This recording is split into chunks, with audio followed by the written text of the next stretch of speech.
Welcome to the channel. Today, we delve into a case from 2007 that forever changed how law enforcement and telecommunications companies handle missing persons cases. This is the tragic and impactful story of Kelsey Smith. In this video, we're talking about a case that happened in 2007 in Kansas. It's the story of 18-year-old Kelsey Smith, who disappeared after a quick trip to the store.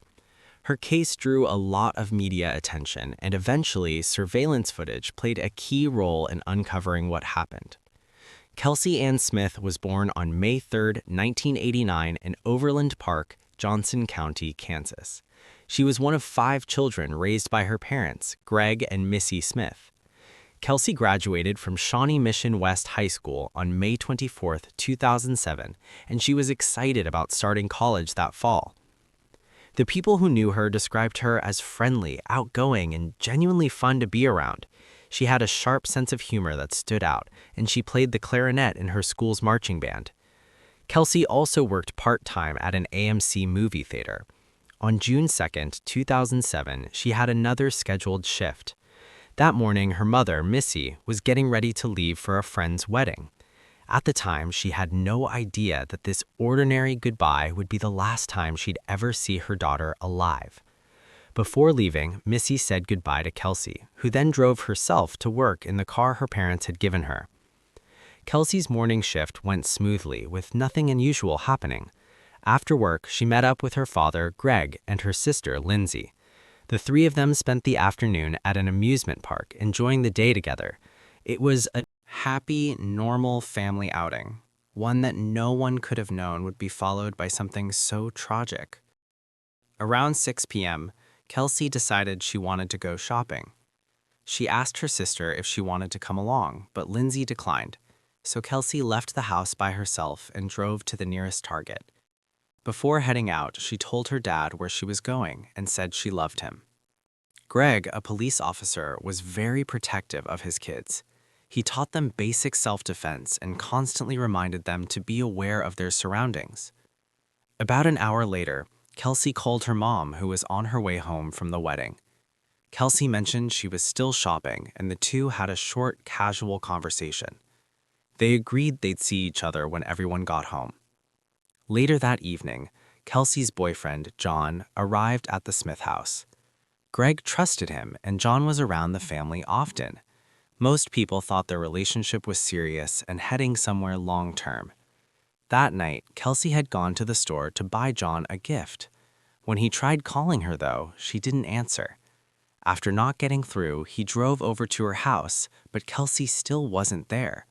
And that's when concerns started to set in. Greg tried calling his daughter, but she didn't answer. He called again and again. After several unanswered calls, worry started to creep in. As a police officer, he forced himself to stay calm. As a father, though, that calm was getting harder to hold on to with every passing minute. Greg began calling Kelsey's friends, hoping someone might know where she was or why she wasn't picking up. No one had heard from her. That alone felt wrong. Kelsey wasn't the type to disappear without saying something. Even if she was running late, she always checked in with her family. After a while, John and Kelsey's sister Lindsay got into the car and started driving around the area. They were hoping to spot Kelsey's car somewhere nearby. Maybe she'd been in a minor accident. Maybe she'd been pulled over for speeding. They checked parking lots at different stores one by one. Eventually, in one of those lots, they saw a Buick that belonged to Kelsey. She told her dad she was going to Target, but the car wasn't in the Target parking lot. It was parked near a different store in a poorly lit area. John looked inside the car, but Kelsey wasn't there. Lindsay immediately called her father to tell him they'd found the car. Greg told them not to touch anything. If something had happened, the car could be important and disturbing. It could destroy evidence. He then contacted the police and reported Kelsey missing. Officers and detectives were sent to the location right away. When they arrived, one detail stood out immediately. Kelsey's car wasn't where it should have been. It wasn't near Target, and it was parked in a dark corner of the lot away from the main foot traffic. Detectives carefully searched the car, hoping to find something, anything that might explain where Kelsey died. They found gift wrap and the present Kelsey had bought for John. Other than that, there was nothing obviously wrong. No signs of a struggle, no blood, nothing that clearly pointed to a crime. The car keys were discovered under the driver's seat. Then, investigators noticed something else that didn't sit right. A piece of fabric, which looked like part of a t-shirt, was sticking out of the trunk. Greg, already tense, opened it himself. The trunk was empty. Kelsey wasn't there. Since the gift had been purchased at Target, police knew Kelsey had made it to the store at some point. Forensic experts continued examining the car and eventually found a thumbprint on the seatbelt.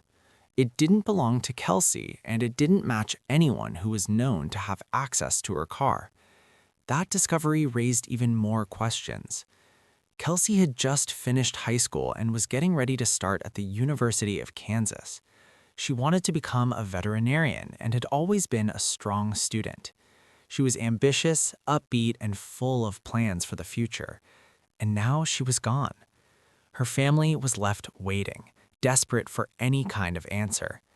Police continued working through the night, but aside from the unidentified fingerprint, there was nothing that clearly showed Kelsey's car had been the scene of a crime.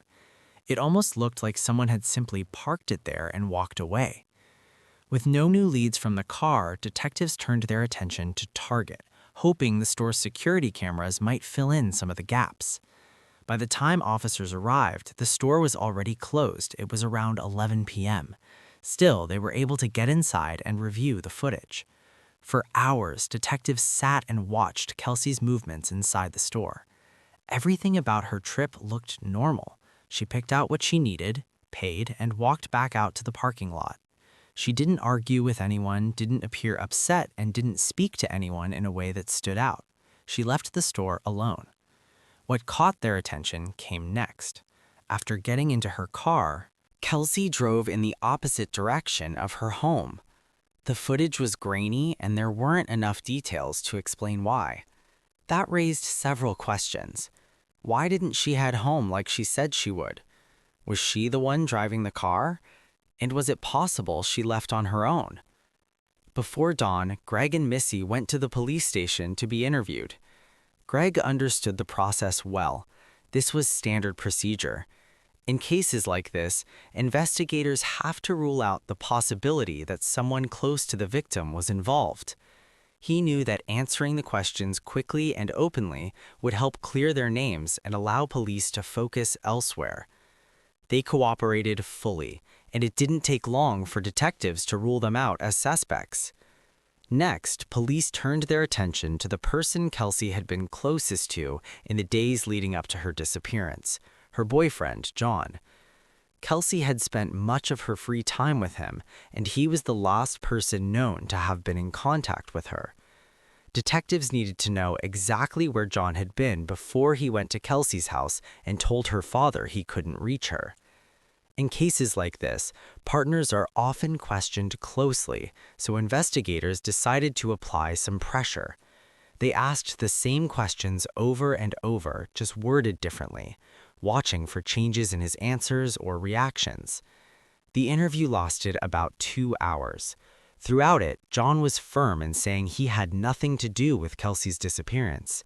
He told them their relationship had been good and that nothing was wrong between them. He answered every question and even allowed detectives to go through his phone. By the end, officers felt he was likely being truthful and didn't see anything tying him directly to what had happened. Still, they didn't completely rule him out. While police continued their work, Kelsey's family couldn't just sit and wait. They started searching on their own. Greg understood all too well that if someone had taken his daughter, every hour mattered. The longer the delay, the worse the odds became. Greg, Missy, and John gathered volunteers and split them into groups to cover as much ground as possible. Each person was given a stock of missing person flyers and sent out to nearby streets, knocking on doors and asking if anyone had seen Kelsey. Greg also reached out to local radio stations asking for airtime to talk about his daughter's disappearance and urge anyone with information to come forward, either to the police or to the Smith family. Within an hour of the radio broadcasts, local TV stations picked up the story and shared Kelsey's case in the news. The wider coverage brought more people into the search. Kelsey's classmates joined in, going door to door, hoping someone had seen or heard something, anything that might have seemed unimportant at the time but could now help investigators. Every small detail mattered. One major question remained unanswered. Where was Kelsey during the 3 hours between leaving Target and the moment her car was found by John and Lindsay? To try to fill in that gap, investigators once again turned to surveillance cameras. This time, they focused on the parking lot where her car had been discovered, which belonged to a different store. Fortunately, there were security cameras in that parking lot as well. Unfortunately, the footage wasn't very helpful. The lighting in that area was poor and the video quality was low, which made it hard for detectives to see much of anything. They could see Kelsey's car drive into a dark section of the lot. A moment later, the headlights went off. Someone got out of the car and walked away, but all they could make out was a silhouette. There was no way to tell if it was Kelsey or someone else. Investigators were frustrated by how little the footage revealed. Kelsey's family, however, took it differently. They believed it could still be a good sign. They knew Kelsey had no reason to disappear on her own, and above all, they just wanted her found alive. With no new leads coming from the parking lot footage, detectives went back to the Target cameras once again. This time, they reviewed everything using higher quality monitors and carefully retraced Kelsey's movements inside the store. Still, nothing stood out. Her visit looked completely normal. She picked up what she needed, paid, and walked out like any other customer. That brought investigators back to the same question. What happened in the parking lot? Even with the poor video quality, detectives noticed something they hadn't focused on before. After leaving the store, Kelsey walked to her car and opened the back door to put away her purchases. She then moved toward the driver's side. At that moment, a blurry shape appeared behind her on the screen. It happened fast, but it was enough to raise serious concern. Police believed Kelsey may have been attacked as she was getting into the car, which meant they were likely dealing with an abduction. Investigators watched the footage again and again, but the camera angle and image quality never gave them a clear view of what actually happened. About 15 seconds later, the car door closed and the vehicle drove away. That could explain why the car later headed in the opposite direction from Kelsey's home. She may not have been the one driving, or she may have been forced to go along with someone else. As difficult as it was, detectives had to tell Greg and Missy what they believed had happened. Based on the footage, their daughter was most likely taken. All police had was a video that appeared to capture the moment of the abduction, but not the person responsible. Based on what they could make out from the footage, investigators believed the person involved was wearing a white t-shirt and dark shorts. So they went back to the Target surveillance videos again, this time specifically looking for someone dressed that way. That's when they noticed something they had missed before. A man in a white t-shirt and dark shorts appeared to be following Kelsey as she moved through the store. He kept enough distance that she likely didn't notice, but he stayed close and followed her from aisle to aisle. It became clear this wasn't a coincidence. This man was watching her. When Kelsey headed toward the checkout to pay, the man calmly turned and walked toward the exit. Investigators believed he left the store first so he could wait for her in the parking lot. Eventually, police were able to get a clear image of the man's face. It wasn't sharp, but it was good enough that they hoped someone might recognize him. They released the image and asked the public for help. The response was overwhelming.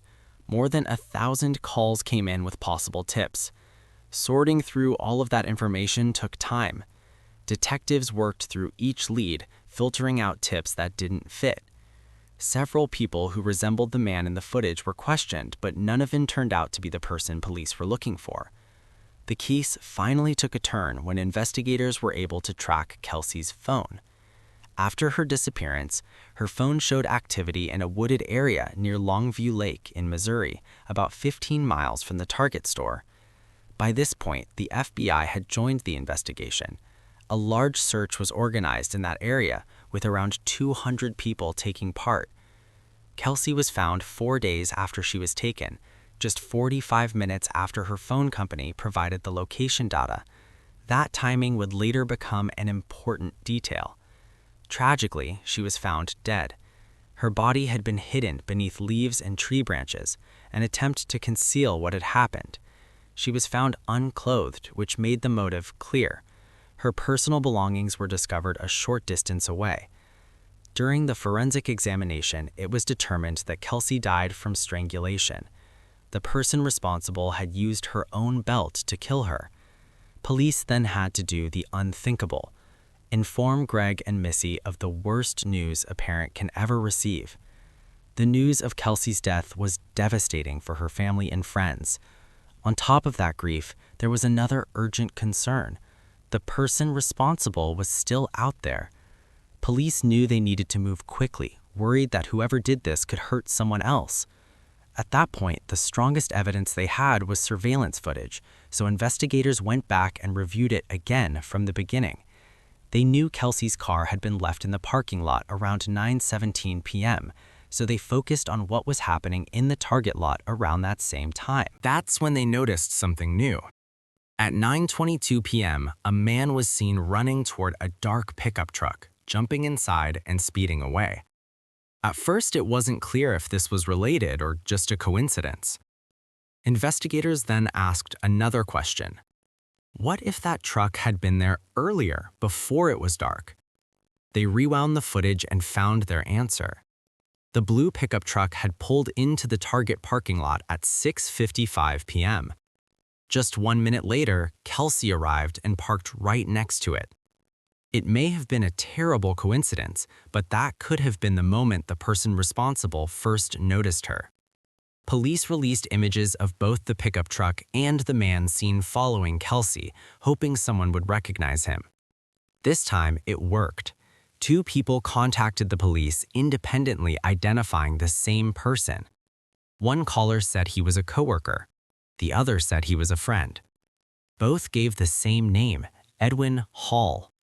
Hall was 26 years old. He owned a pickup truck, was married, and had a young son. When police looked into his background, they found no adult criminal convictions. However, he did have a juvenile record. At 15, he had threatened his adoptive sister with a bread knife. If Hall was the person responsible, police believed he might try to disappear after his image was shown in the news. Officers went to his home immediately. When they arrived, they saw Hall loading items into his car.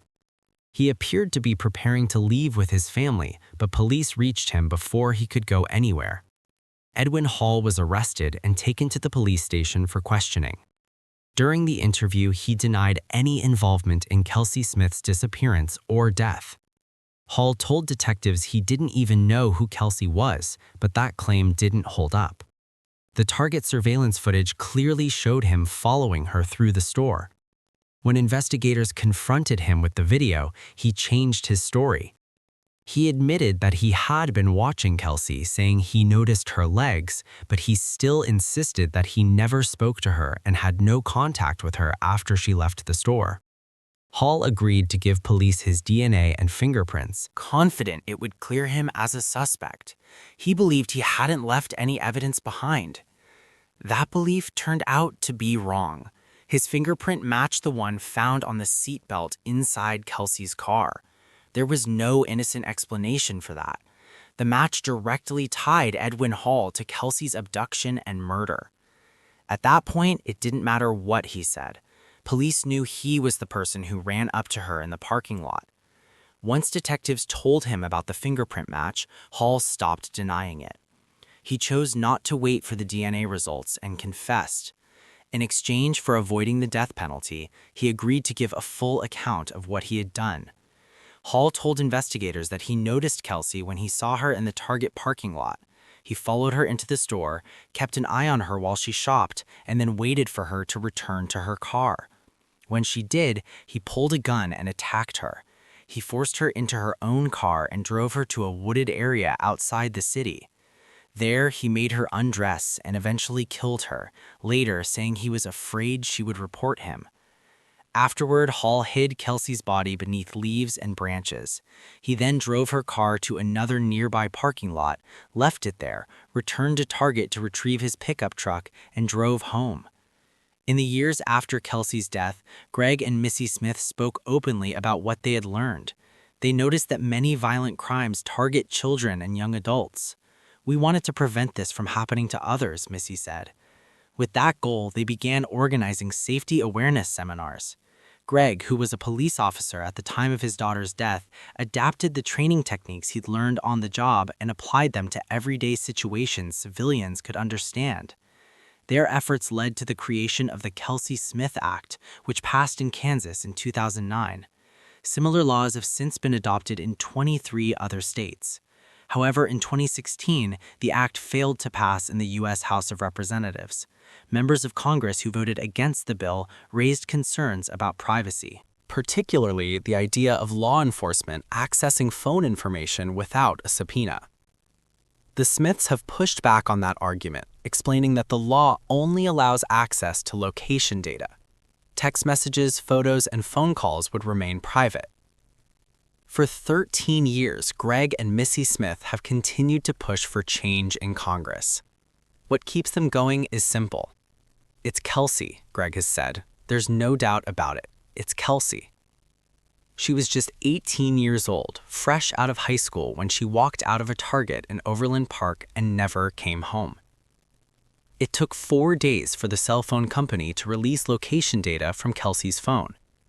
Once that information was finally provided, police found her body within 45 minutes. That delay is what the Smiths have dedicated their lives to changing. "It would have saved 4 days of searching," Missy Smith said. 4 days of not knowing if your child was alive or what had happened to her. Under the Kelsey Smith Act, if law enforcement determines there's an emergency, wireless carriers are required to provide a device's location information. The law also gives phone companies legal protection for releasing that data in those situations. At the end of the day, it's a tool for law enforcement, Greg said. "We live in a technology-driven world, so why not give them every tool possible to help find someone?" The legislation allows location information to be released if officers believe the phone was used to call 911 within the previous 48 hours, or if there's reason to believe someone is facing serious harm or death. In September 2008, a jury found Edwin Hall guilty on all counts. During the trial, he apologized to Kelsey family and said he was sorry for what he had done.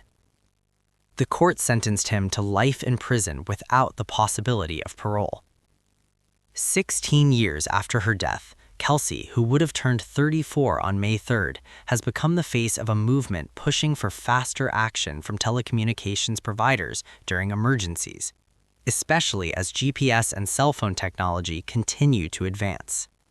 If you found this case fascinating, don't forget to like the video and subscribe to the channel. We post crime case videos every night. Until next time, stay safe, stay vigilant.